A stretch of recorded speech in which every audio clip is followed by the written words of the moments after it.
I was rooting for the Bills. I didn't know who I was actually going to be rooting for when the game started. As it started, though, I was going, yeah, I want the Bills to win. But I picked the Ravens because my brain thought the Ravens would win a tight, close football game. And obviously that didn't happen. But, man, all 4 games we had this weekend were fun to watch.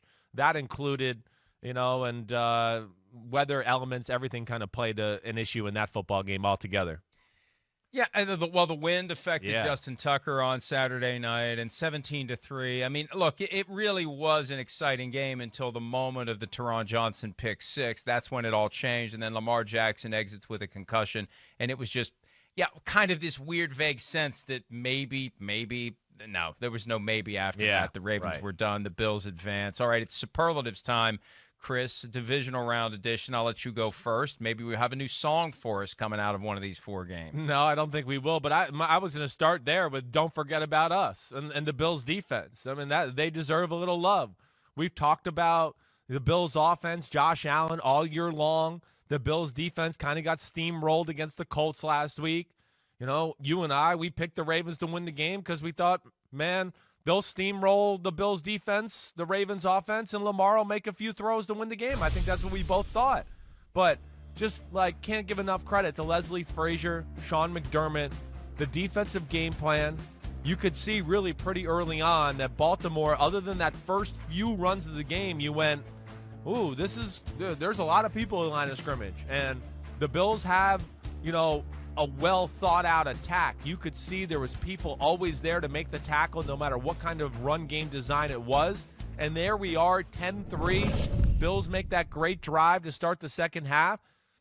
Baltimore's answering. And you're going, wow, man, we're going to have a 10-10 football game here, maybe 10-6, something like that. And that interception, Teron Johnson, not only awesome by him, but as Chris Collinsworth said on the telecast too, Tre'Davious White getting on his horse and giddy up, Tre'Davious White, making that block. That was big time too. And Bills defense, a lot of credit to them. We doubted them. I doubted them. They came through big time.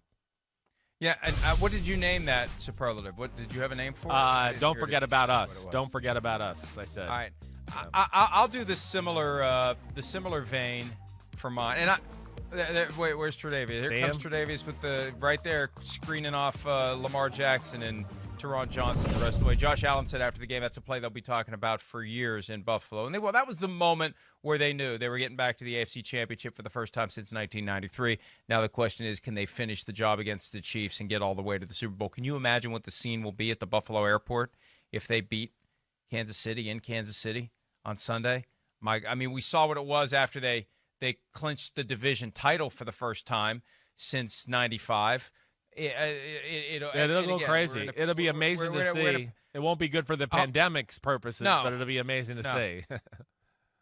Well, Tuscaloosa last Monday night wasn't good for the pandemic purposes either, right. And it looked, and it's act like you've been there before. You've won 14 national championships. It's not like it's the first time ever. It was that many people out. We didn't talk about that last week, but good God. So yeah, folks, there's still a pandemic going on. Make your decisions accordingly.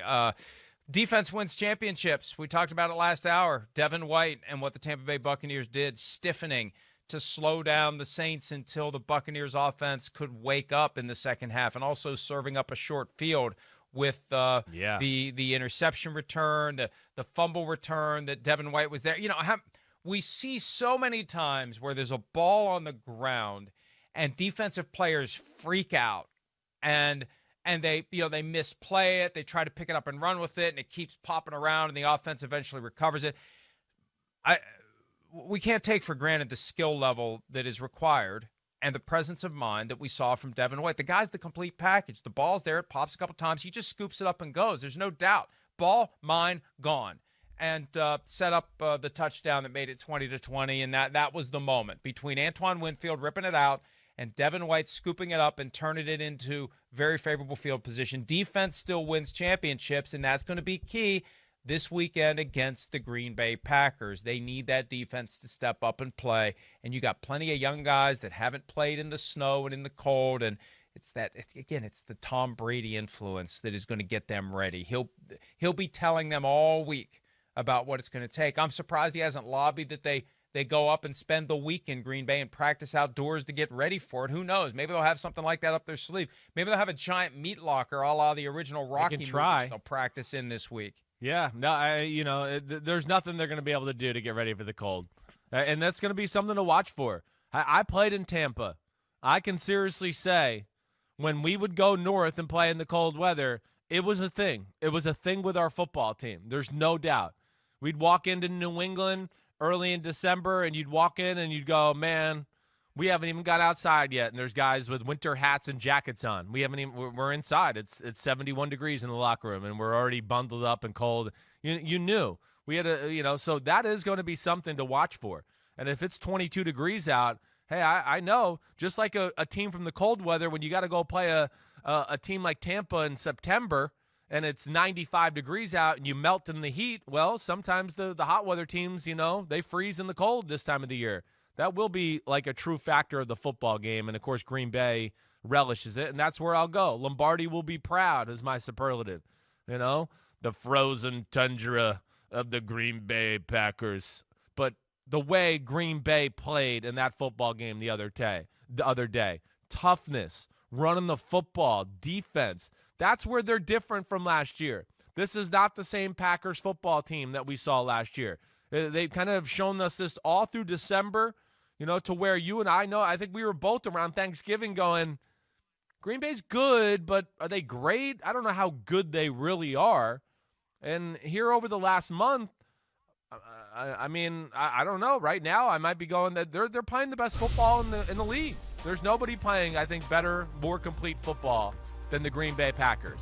And in that game, with that defense against the Rams, who want you to throw the ball, for Aaron Rodgers and Green Bay to be able to run the ball the way they did and just physically dominate the line of scrimmage over and over, and, of course, Rodgers doing his thing, that was very impressive. But I'm just impressed with the overall toughness of the team that Matt LaFleur has really instilled there. Running the game, run game, the defense, how stout they've become on the other side of the ball there. Green Bay, very impressive right now. And 28-7 for Matt LaFleur, including postseason games in 2 years. That is incredible. And the way the team has improved. And look, this is their opportunity to settle the score with the Buccaneers team that blew them out. And they are drawing them up to Lambeau Field. That one seed so critical. But we were rattling off in our brains some of the experience levels out there playing in the cold. We've got Tom Brady. You've got Antonio Brown, who played in Pittsburgh. You've got Gronk, who played in New England. Defensively, JPP played with the Giants outdoors. And Ndamukong Suh played for the Lions indoors, but still he's living played there at Lambeau Field in the cold. Yeah. Remember the game when he stepped on the lower leg of Aaron Rodgers at a time when Rodgers was dealing with a calf injury, stepped on it and pushed back on his cleat. They suspended him for a playoff game. It was one of the years. Yes, the Detroit Lions have been to the playoffs. It was a year they were going to the playoffs. He got suspended for the playoff game, and he beat it with the argument that his feet were numb because it was so cold at Lambeau Field that day. Yeah. That was his argument. Yeah, that was a little BS. But that's an element, and a little Ndamukong Suh. I mean, look, this is a game. It's the Pete Axthelm. People think that Chris Berman coined the phrase Bay of Pigs. It was Pete Axthelm, who used to be on the NFL Primetime Show with Berman and Tom Jackson. Axthelm was the one that called it the Bay of Pigs. The Bay of Pigs meeting for the first time in the NFC Championship game. And right now, they're the best two teams in the NFC. Yeah. I mean, we have gotten the best Final Four that we could. I think we so. got the best four teams. I think we did. We definitely did. Yeah, I mean, listen, I know I picked the Ravens to win the game, but I think in totality what we're seeing here is, teams that were consistently the four best all year. Okay, maybe not with Tampa in that conversation, but we saw little parts of the year where we went, ooh, we think Tampa is one of the best teams all year, and they peaked at the right time. And we've been saying that for the last month. So either way, the one thing we got is four unbelievable quarterbacks, too. I mean, wow. The fact that we're going to get to see the two old-timers and the two youngins in a matchup, and then we're going to get an old-timer versus a youngin Super Bowl matchup is guaranteed right now. It's amazing. It really is. It's the two greatest old quarterbacks, in the game. And it's the two greatest young quarterbacks in the game right now. I know Deshaun Watson and Lamar Jackson are in that convo. But for this year right now, it's the two youngest, hottest, best quarterbacks in the game against the two oldest, and that's going to be amazing. Well, on that vein of quarterbacks, my next award, we could do OSU greater than sign the Big M, but the Big M quarterbacks greater than sign the OSU quarterbacks because it was Chad Henne, the fellow Tom Brady Michigan quarterback who came in and got it done yesterday when he needed to. I mean, you're conditioned as a backup quarterback to be ready at all times. You spent a couple of years late in your career as a backup. You have to be ready at all times. Yeah. But still, how ready are you really? Right? I mean, you're on the side. I mean, how can you stay? Explain that to me. Do you stay locked in for 3 hours, always like hyped up and ready to get on the field? I can't imagine that every backup quarterback, or even more than half of them, are in that frame of mind all the time. It would be mentally exhausting. Well, it's not about getting hyped up and doing that, but you are mentally exhausted as a backup quarterback when the game's over. Yeah, that's the one thing. You cannot rest and sit over there and go, oh, I'm just chewing gum, shooting the crap with the guys here. We're having a good old dandy time watching a football game.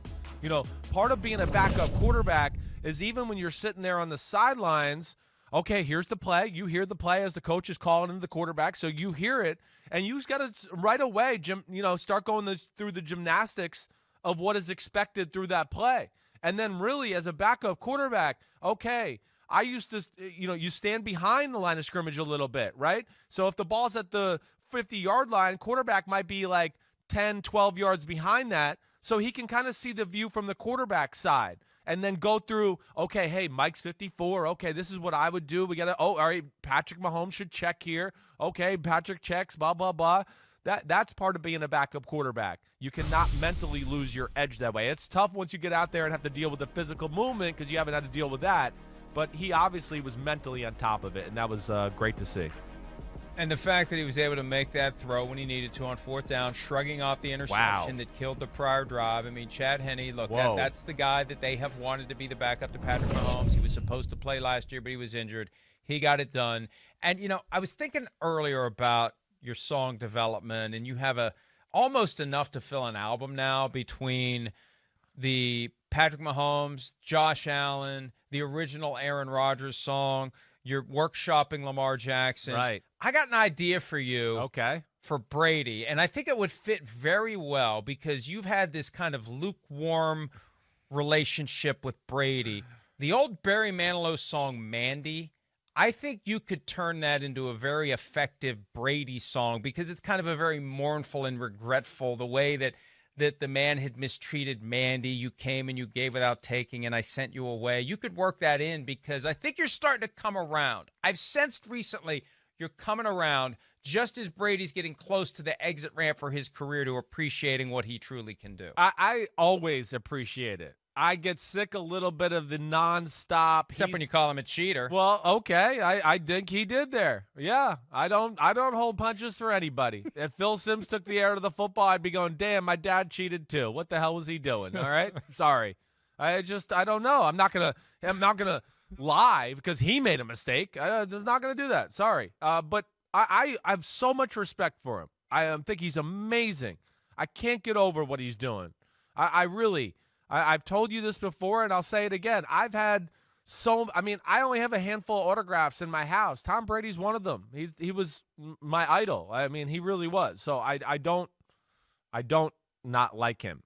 One other thing, too, with your Kansas City thing that I just think we got to hit, just because as much as the 4th and 1 was like a gutsy play call, right? I mean, unbelievable to call that play right there with Chad Henne.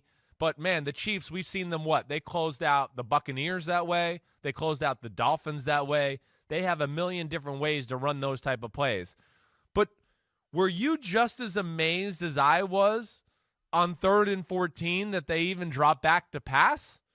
I thought on 3rd and 14, it's right after the 2-minute warning, I just went, run the ball, punt it, let them have it with 1 minute and 15 seconds left, and let's see if they can go down and score a touchdown in 1 minute and 15. I was sitting there. When he dropped back to pass, I was like, oh, my gosh, they're going to throw it? And I was going, he's going to throw an incompletion, and they're going to have the ball with 1 minute and 54 seconds left. And it's going to be – Or another interception. Exactly. I mean, amazed. And at least he had the whereabouts to go, nobody's open, let me just hold the ball and whatever, take a sack, run. But I was amazed by that too, and I just had to bring that up one time. Sorry. Well, that was it. He almost got the first down. I know. It was that amazing. Was the long run. It was amazing. It was amazing. So, yeah, and the emotions of that game were gut-wrenching. Yeah, especially for Browns fans. And I've got a niece who has suffered through all the crap that the Browns have been dishing out, especially 2015 to 2017 when they went 4-44.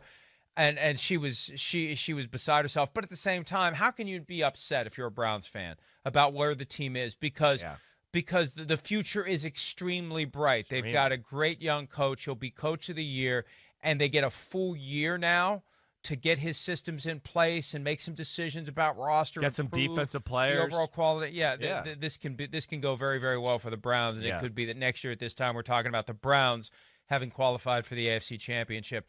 My next one is the Open Competition Award, because it feels like that's what the Rams are about to do at quarterback. It started off as kind of a tepid, lukewarm assessment from Sean McVay after the game. He's spoken to the media again since then. Let's hear from McVay. I assume this is from Saturday after the game when he's asked about Jared Goff and his status as the team's quarterback. Here's McVay. Everything's being evaluated. I'm not ready to make any sort of statements with regards to anybody, starting position or not. We're going to have a level of competition at everything that we do. And so that's where we're at. And I think, being able to take a step back, catch our breath, and evaluate everything as we move forward and try to be at our best, that's my answer to the question. Mm-hmm. All right. I assumed incorrectly. That was from yesterday when he was back in L.A. The game day press conference, he made a comment at the tail end about Jared Goff, and he said, yeah, he's our quarterback right now. And that right now just kind of hangs as they end the press conference. Like, what, right now? What do you mean right now? Like right now, like this moment, like today and not tomorrow? So he elaborated on that. Well, but that was no like gift of he's our starting. Even those comments there. I mean, hey, let's just be real here. If Matt LaFleur's asked that, or a team with a really big-time quarterback, they just go, oh, no, that spot's not up for competition. He's our quarterback, actually. No, what they do is, if it's Bill Belichick, make a face and roll your eyes. Right. And don't even answer it. Like, are you freaking kidding me? You're going to ask me that question? But there was a point yesterday, Chris, and I'm trying to find it here in the transcript, where McVay was actually asked if there's a chance that Goff won't be on the roster next year. And he did not say, of course he's going to be on the roster. It was that same old, we're evaluating everything. Yeah, I mean, that says it all. And they need to evaluate the cap charge that would be associated with cutting Goff before they come to that conclusion. They love to do full guarantees without offsets, meaning that if they cut him, just like what happened with Todd Gurley, you go somewhere else, you don't get credit for at least some of the payment that you've made. For the money that you make elsewhere. This is a mess for them. They never should have paid him. And I'm going to go back to what I said in June of 2019 when it was moving toward them paying him. And I was a strong proponent of Goff being the first one where a team says, no, we're not going to do it. And I don't know why they did it. And I'm sure they're asking themselves now, I don't know why we did it, Chris. Well, it's going to be interesting to see. I think those answers kind of say it all, that there is no, they're not thrilled with them. I think that's the one thing you can know by, reading between the tea leaves over the last few weeks and Sean McVay's comments. Even this week, the start of this week, the fact that he wouldn't name Jared Goff the starter until middle of the week, that said a lot too. Just after he had just won a game in Seattle, I think there's too many games and too many moments this year where McVay, the Rams organization, when they go back and reevaluate the whole season, they're going to look at it and go, wait, the downfall of that game or in the downfall of our team throughout the year, I mean, the one of the main proponents of that would be the quarterback. And the fact that they have to manage him. And the fact that even the way the game's played the other day, they have to manage it to a degree. They can't just drop back and go, we're down by 9, we're down by 15. Let's start throwing the ball every play. They still have to run it and do bootlegs because they can't trust Goff to make those type of throws and bring back the team that way. So they're in a tough, predicament here. I don't know where it goes. I will say Goff with the glove on Saturday was very gutsy, played tough, Wasn't pretty, but made a lot of, good, solid throws to keep their team in the football game. I want to give them credit for that. It's not easy, but this is a real conundrum the Rams have. And maybe it's the blue pants, but he looks like 20 pounds lighter. Very looks skinny, right? Season, doesn't he? He looks skinny and spindly, and yeah, that's not good either for long-term health in the NFL. Hi, I'm Mike Tirico, and thanks for watching. Make sure to hit subscribe for the latest news and highlights from NBC Sports.